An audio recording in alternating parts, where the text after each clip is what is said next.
نوح علیہ السلام part second.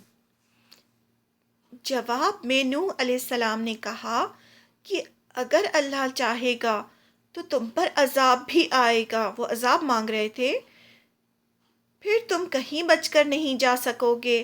اللہ ہی تمہارا رب ہے، وہی ہدایت دے سکتا ہے، اسی کی طرف تمہیں لوٹ کر جانا ہے، یعنی تم مر جاؤ گے، پھر قیامت کے دن تم جب اٹھائے جاؤ گے تو تم اسی کی طرف جاؤ گے۔ جب قوم کے سرداروں کو کچھ سمجھ میں نہیں آیا تو کہنے لگے کہ ہمیں صاف دکھ رہا ہے کہ تم بہک چکے ہو۔ جب ان کو کوئی جواب نہیں سوجھا تو انہوں نے کہا کہ تم تو بہک چکے ہو۔ نوح علیہ السلام نے کہا کہ میں بہکا ہوا نہیں ہوں، میں تو رب العالمین کا بھیجا ہوا پیغمبر ہوں۔ پیغمبر کا کیا مطلب ہوتا ہے؟ میسنجر، جو میسج لے کے آتا ہے۔ تم تک اپنے رب کا پیغام پہنچاتا ہوں، تم کو نصیحت کرتا ہوں اور اللہ کی طرف سے وہ باتیں جانتا ہوں جو تم نہیں جانتے۔ نوح علیہ السلام ہر وقت قوم کو سمجھاتے رہے، قوم یعنی سب لوگوں کو، ان کے جو شہر والے تھے، جو قوم تھی، ان کو سمجھاتے رہے۔ انہوں نے دن میں دعوت دی، رات کو سمجھایا، اکیلے میں سمجھایا، سب کے سامنے سمجھایا، اللہ کی نشانیاں دکھائیں۔ 950 ایئرز تک وہ لوگوں کے ساتھ محنت کرتے رہے، لیکن لوگ نہیں مانے۔ ایک جنریشن آتی گئی، اللہ تعالیٰ نے ان کو بہت لمبی عمر دی تھی۔ ایک جنریشن آتی، پھر دوسری جنریشن آتی، تو وہ سوچتے کہ چلو اب جو نئے بچے آئے میں ان کو سمجھاؤں گا، شاید کہ وہ ایمان لے آئیں۔ جب نوح علیہ السلام کچھ کہتے تو وہ اپنی انگلیاں کانوں میں دے دیتے، اوپر سے کپڑا اوڑھ لیتے کہ ہمیں کچھ نہیں سننا۔ تکبر کرتے، یعنی بہت پراؤڈ کرتے اور اپنی انگلیاں کانوں میں ڈال لیتے کہ ہمیں کچھ سننا ہی نہیں ہے۔ نوح علیہ السلام نے قوم سے کہا کہ شرک کے لیے اللہ سے معافی مانگو، استغفار کرو۔ اگر تم استغفار کرو گے تو اللہ تعالیٰ تمہیں زندگی کی مہلت دیں گے، یعنی عذاب سے تمہیں ختم نہیں کریں گے، آسمان سے پانی برسائیں گے، تمہیں مال دیں گے، اولاد دیں گے، بہتے پانی کی نہریں جاری کریں گے۔ استغفار کرنے سے یہ فائدے ہوتے ہیں جو ہمیں قرآن شریف سے پتہ چلتے ہیں، جو نوح علیہ السلام نے اپنی قوم سے کہے تھے۔ یہ پوری سٹوری جو ہے قرآن شریف کی آیتیں ہیں جن کو جوڑ کے بنائی ہے سٹوری۔ اس کا پورا ایکسپلینیشن سورہ نوح میں ملتا ہے۔ یہیں سے پتہ چلتا ہے کہ اگر ہم بھی استغفار کریں گے تو ہمیں بھی اللہ تعالیٰ یہ سب چیزیں عطا کریں گے۔ اتنا سمجھانے کے باوجود قوم کے سرداروں نے نوح علیہ السلام کے خلاف سازش کی، فریب کیا۔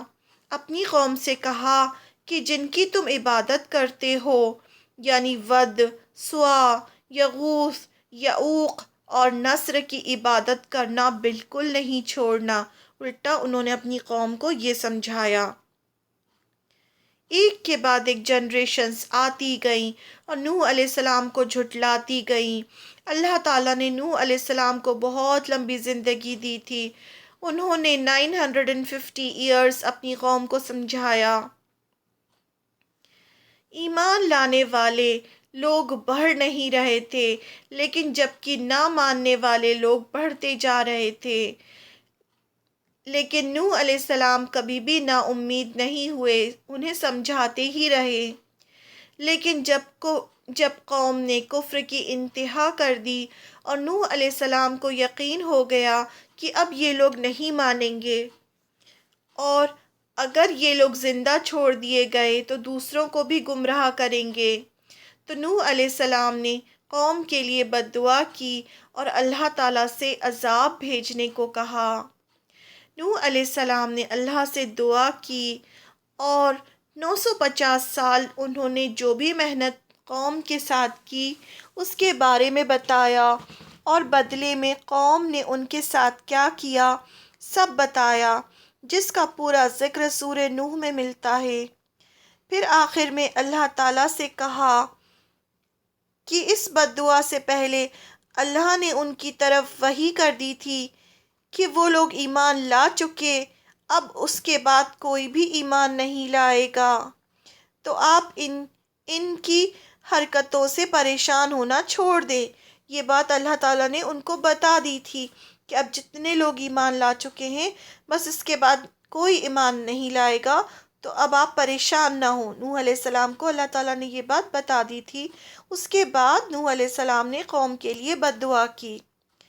اللہ تعالیٰ نے نوح علیہ السلام کی دعا کو قبول کیا اور وحی کی کہ تم ہماری نگرانی اور ہماری وحی کے مطابق ایک کشتی بناؤ اور ظالموں کے بارے میں مجھ سے کوئی بات نہیں کرنا، یعنی ان میں سے کسی کی بھی سفارش نہ کرنا، اس لیے کہ یہ سب پانی میں ڈبو ڈبو کر مارے جائیں گے۔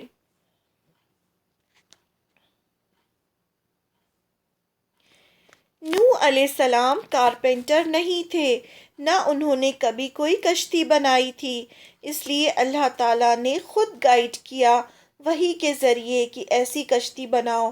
کہا جاتا ہے کہ بہت بڑی 3 منزلہ کشتی بنائی جس کی چھت بھی تھی تاکہ جب بارش ہو تو پانی کشتی میں نہ آئے۔ اب نوح علیہ السلام نے لوگوں کو اللہ کی طرف بلانا چھوڑ دیا اور دن رات کشتی بنانے میں بزی ہو گئے۔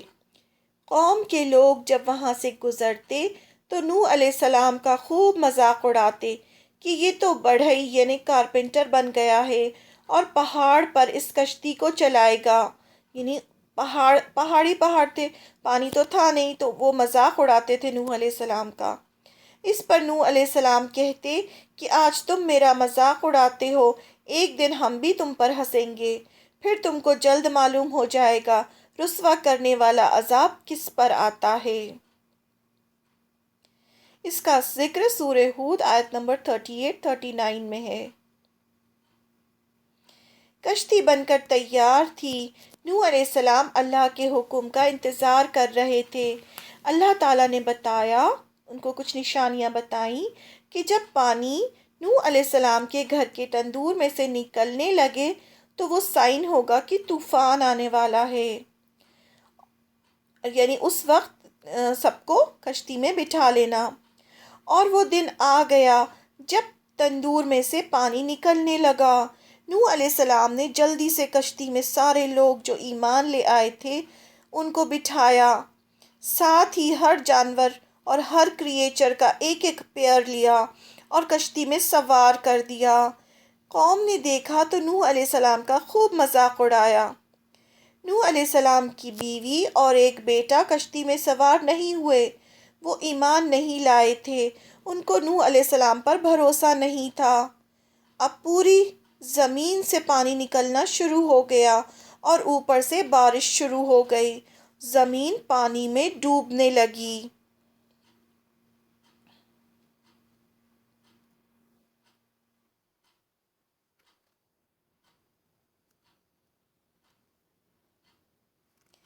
نوح علیہ السلام نے کہا اس میں اب سوار ہو جاؤ، اللہ کے نام سے اس کا چلنا اور ٹھہرنا ہے، یعنی کچھ پتہ نہیں کہاں جانا ہے، کہاں منزل ہے، کہاں ٹھہرنا ہے، بے شک میرا رب بہت مغفرت کرنے والا، بہت ہی رحیم ہے۔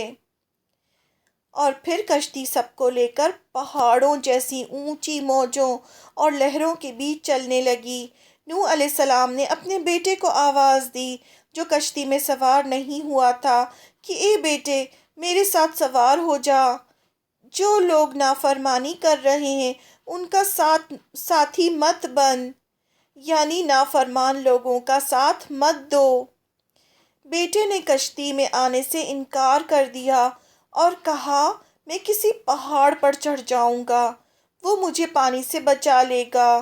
نوح علیہ السلام نے کہا آج اللہ کے حکم سے بچانے والا کوئی نہیں، بس اگر اللہ ہی کسی پر رحم کرے تو کرے۔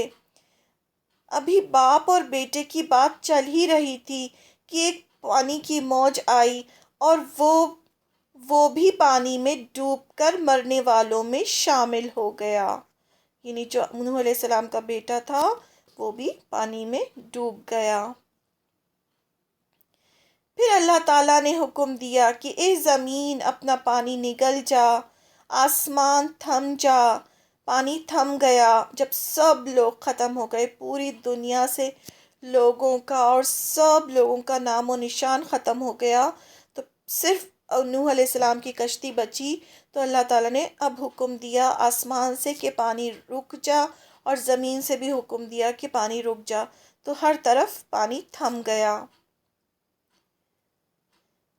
پانی تھم گیا اور فیصلہ پورا ہو گیا۔ کشتی جودی پہاڑ تک پر ٹک گئی اور اعلان ہو گیا کہ ظالم قوم کو رحمت سے دور کر دیا گیا ہے۔ نوح علیہ السلام نے اپنے رب کو پکارا اور کہا، اب نوح علیہ السلام کو اپنے بیٹے کے لیے بہت تکلیف ہو رہی تھی۔ اے رب، میرا بیٹا میرے گھر والوں میں سے تھا اور تیرا وعدہ برحق ہے، اور فیصلہ کرنے والوں میں تو سب سے بڑا حاکم ہے۔ پہلے اللہ تعالیٰ نے نوح علیہ السلام سے وعدہ کیا تھا کہ ان کی فیملی کو بچائیں گے، اس لیے نوح علیہ السلام نے اللہ تعالیٰ سے کہا کہ میرا بیٹا تو میری فیملی میں سے تھا۔ اللہ تعالیٰ نے جواب دیا، اے نوح، وہ تیرے گھر والوں میں سے نہیں تھا، اس لیے کہ اس کے عمل نیک نہیں تھے۔ بس مجھے ایسی بات کا سوال نہ کرنا جس کا تجھ کو علم نہ ہو۔ اللہ تعالیٰ نوح علیہ السلام سے فرما رہے ہیں کہ تمہارا بیٹا تمہاری فیملی میں سے نہیں تھا، یعنی کسی کے گھر میں پیدا ہونے کا مطلب یہ نہیں ہوتا کہ وہ اس کی فیملی کا ہے، جب تک کہ اس کے عمل ویسے نہ ہو، یعنی وہ تو ایمان نہیں لایا تھا تو اس لیے اس کو ڈبو دیا گیا۔ میں تجھے نصیحت کرتا ہوں کہ نادانوں میں کبھی خود کو شامل نہ کرنا، یہ اللہ تعالیٰ نے نوح علیہ السلام سے کہا۔ یہاں سے ہمیں بہت بڑی بات کا علم ہوتا ہے کہ کسی کے گھر میں پیدا ہونے سے وہ انسان فیملی کا حصہ نہیں ہوتا۔ اگر نوح علیہ السلام کا بیٹا بھی ایمان لاتا تو ان کی فیملی میں شامل ہوتا۔ دوسرا یہ بھی پتہ چلتا ہے کہ نوح علیہ السلام کا ایمان لانا اپنے بیٹے کو عذاب سے نہ بچا پایا۔